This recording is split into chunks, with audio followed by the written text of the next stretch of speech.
Welcome to Everything Money. Today we're talking about the rideshare company Uber. We will show you the financials using our software and show you what money they make and how that translates into what stock price you should be paying using our stock analyzer tool. If you want to trade Uber at a quicker pace, you can join Mo. He'll show you the trends and the charts. We'll get to all this in this video. But first, why should you be listening to us? I bring your questions about Uber to a couple guys that manage over $100 million in real estates, multiple businesses, and stocks. They will teach myself and you all there is to know about Uber and their financials right now. Paul, I introduce to you Paul Gabriel. Thank you very much, Seth. So first off, guys, follow us on Instagram. We have a new Instagram account. It's really exciting. You're very hesitant. Follow me. Well, I want people to follow me so they can see cute pictures of my dogs. It's very cute. Go on. All right, guys. So we created this 8-pillar process to look at companies that I like. What companies do I like, Seth? Well, you like when they meet the 8 pillars, but not necessarily. You like undervalued companies that make money. So a great company at an undervalued price. Right. And I like companies with a track record. So to me, that's true. The past is going to be a good indicator of the future. The future is unknown. I don't care what company it is. We don't know the future. I've been wrong underestimating future in the past. I've been right on underestimating the future in the past. My goal is to find a company that has consistent earnings that I can, like Warren Buffett and Charlie Munger say, they avoid a company that they can't sit there and project within reasonable range what they're going to make over the next 5 or 10 years. I buy into that because to me, what they've done in the past, if I can see consistency in those earnings and revenue growth, I can look at the future. So the problem with Uber is, crickets, we got what? So guys, this is our Everything Money software. May of 19. I'm going to go to the 8 pillars tab. I'm going to type in Uber. So first off, we built this software.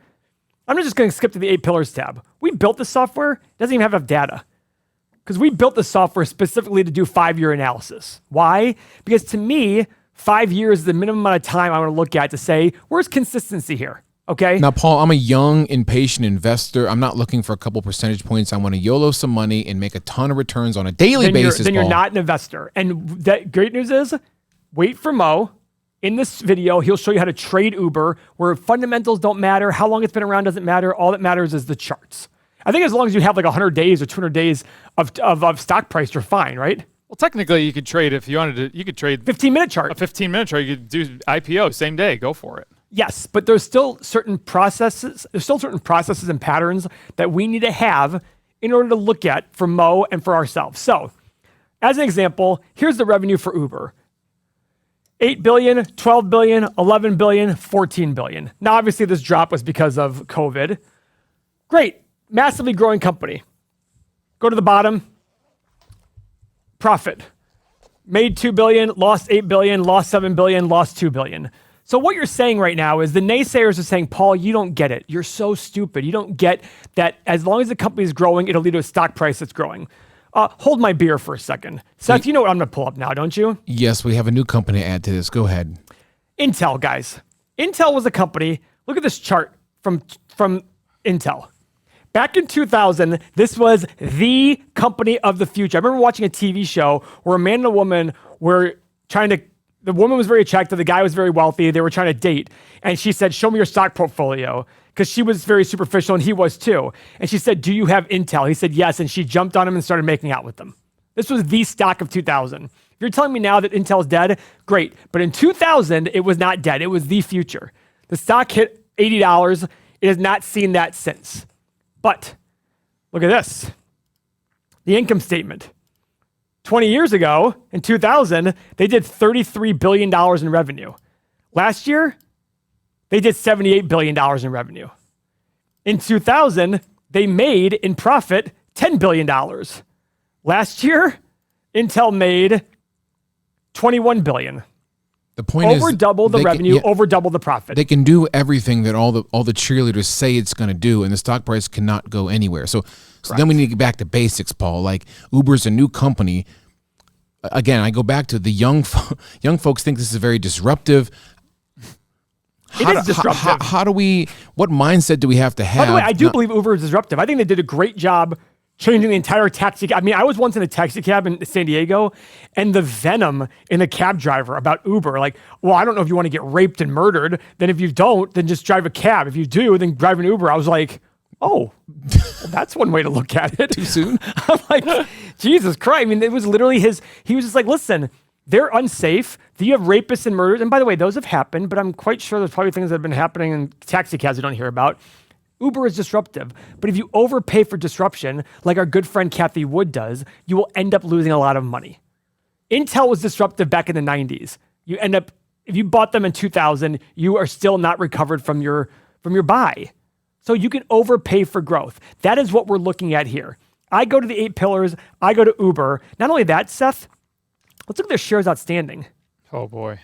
Okay, it's not as much as you think. Oh, it's not? Okay. No, 1.7 billion to 1.9 billion. Oh, okay. It's They've really not issued that 200 million more shares.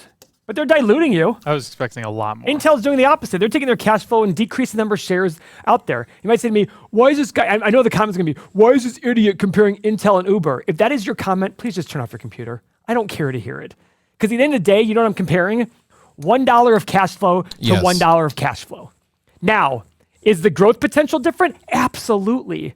But what you're going to do is you're going to overpay for that growth potential, and it's going to hurt you in the long run. You might be right on Uber, but if you do it 100 times, you will be hurt. And that is the process we are trying to teach here. And you said is the growth potential different? Go ahead and compare Intel in 2000 and Uber of 2021. The growth potential between those two is not different. I mean, it's basically the same. Everybody thought that Intel was going to be the biggest company. Exactly. I mean, there's articles, like you said, that Intel will be a $1 trillion company, and they never even came close. Yeah, not even a quarter of it. Not even a quarter of it. Guys, if what I'm saying makes sense to you, join our community. You get the software. We made the software because people were asking for how they can do their own analysis without waiting for our videos.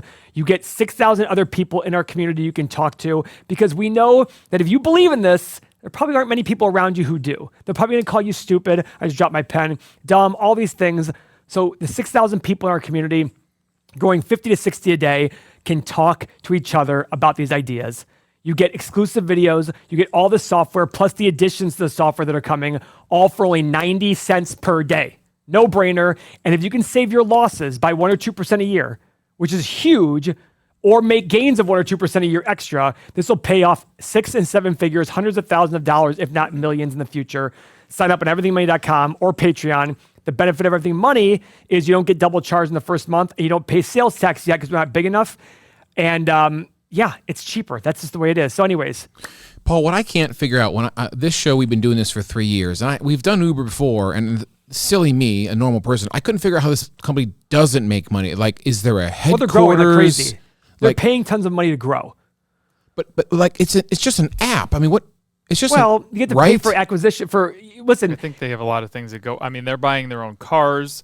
They buy. Well, that's a capital expenditure. That's not going to really so hit Mo, there. it operates in 63 countries, 110 million users, with no actual headquarters to produce anything. They're not making cars. They're not making planes. When you're trying to get a new user, Uber's so big right now. It costs a lot to get a new user. Why? Because everybody knows about Uber. There's saturation. But they have competitors like Lyft, and I'm sure other car companies that are out there if you doing go to it. other countries, there's tons of that country has made their own whatever. Uber. Yeah. So to acquire a new user takes more money, and that's what they're trying to do. The goal is that they dominate, and therefore everybody just, like, it become a verb. Uber it. When are you going to Uber here? Nobody says, when are you going to Lyft here? Yeah, so typically, folks, we would use our 8-pillar analysis as our initial screener to look at some companies to see if it's in the wheelhouse. They don't have a dividend because they don't have any free cash, because they don't have any revenue, they don't have a PE. There's not much to go in here. The return on invested capital is negative. So in terms of value investing, this is way off the charts, not in our wheelhouse. But if you want to trade this at a quicker pace, you can join the Bananas Nation, join our community, and Mo will show you how to trade Uber or a company like it on a daily, weekly, monthly chart. Go ahead, Mo. What's going on? So this is the full chart for Uber going back to May of 2019. So here you just kind of have this consolidation area, and you're sitting right there. So to me, this is a pretty strong support level right here. And with everything that I heard about all these people that the U.S. lifted the ban on these 23 countries or whatever, people are coming back to this country and they're going to start Ubering. This is going to get the news excited about Uber. People are going to get excited about Uber. It's going to drive a bunch of volume to the stock. So pay attention to this thing. I would come over here on a daily chart, and I would just pay attention to volume and wait for this thing to do some kind of sweet spot reversal. And if it does, in fact, jump over that 200-day moving average, I think you're going to have something to play with Uber. But this is certainly something that I would put on my watch list if I was you. I'm definitely going to put it on my watch list. And maybe something happens, maybe something doesn't. But I think that something can happen here, and you can make a couple dollars off of it. And that's the thing. Just like what we do for our value plays, it's about looking at lots of different investments and then picking the ones that hit the right. If you're focused on just, I want to own Uber, you're going to end up overpaying. I always tell people the same with real estate. People are like, oh, how should I start in real estate? Go make 20 offers on 20 properties that you don't care about owning and make offers that are low. You'll get immune to being told no. That's the goal here.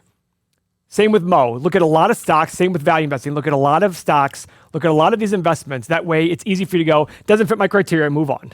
Get immune to saying no. Don't force the deal to happen. Warren Buffett always says, we never tell people what our desired return is because they'll just make the numbers work to hit that desired return. And that's not the way it works. Yeah. So guys, one thing in our software that I want to show, the stock analyzer tool is useful, but it's useful on profitable companies. But I want to show you how bad Uber really is. I haven't done this yet, so we're going to do this on the cuff. Guys, I think Uber will be around for 10 years. I'm going to put a 10-year analysis. Okay, revenue growth. I'm going to go with 10, 15, and 20% revenue growth. Okay. Fair. Pardon me? That's fair, yeah. Right. Profit margin. Now, since it has no profit margin, I'm going to do 5, 10, and 15% profit margin. I don't know what these profit margin to be, guys, but I have to imagine if they're 10 years from now, a fully mature company, they can make 15% because it's all basically fees. Okay. Same with free cash. I'm going to do the exact same thing. Now, PE. I'm going to go high, 20, 30, and 40 PE. Guys, if you think 40 PE is a regular PE for this company, you're insane. This is going to be a very mature company. It already is a pretty mature company in terms of revenue. So, return on investment. I want 12.5%. Why is that? Well, I want 12.5% because if I invest in an ETF, I'll get 10. I'll get 9 or 10%. So, for me to go invest in an individual company, give me a reason. Okay, we hit the analyze button. Maybe it'll work out better. Oh, there you go. What are some of the numbers? All right. A low of 9, a high of 100. But remember, guys, these highs also included 20, 30, and 40 for multiples of earnings and free cash flow. I don't think those are reasonable. I think it should be 15, 20, and 25. But I went high just to show you how overpriced this company really is. So on the highest of high levels, 20% revenue growth for 10 years. What was their revenue last year, Seth? 55 bill. No. Really? Was it? No, it wasn't. Revenue trailing 12 months. Oh, I'm on the wrong. Sorry, Paul. You're right. Correct. Yeah. How did you even know that? 13 bill. That would make it an $80 billion revenue business in 10 years on the highest level. Is that possible? Sure. Is it probable? I don't know. But my job as an investor is to make conservative assumptions and buy companies that fall underneath those conservative assumptions. Those tend to be overlooked companies. They tend to be non-sexy, disruptive companies. And Uber is not that. They're sexy and they're disruptive. Everybody wants them. If you go ask the average high school kid, would you rather own Uber or Intel? They're probably going to tell you Uber. Yeah. Okay. That's what you want to do because if it's popular, stocks in the short run are a voting machine. In the long run, they're a weighing machine. That's it.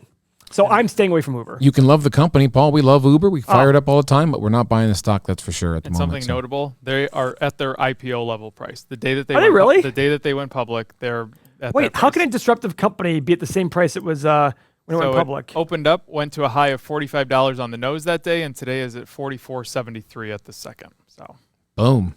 It got as low as $14 in March of 2020. Why? Because everybody thought the world was going to shut down for a long period of time. When things are scariest, that's when opportunity arises the most. That's our take on Uber. Stay tuned. We will update you on the stock, its price, and hopefully start making some money in the near future. So that's our take. Join our community below. Fondle thumbs up. See you next video. Thanks for watching.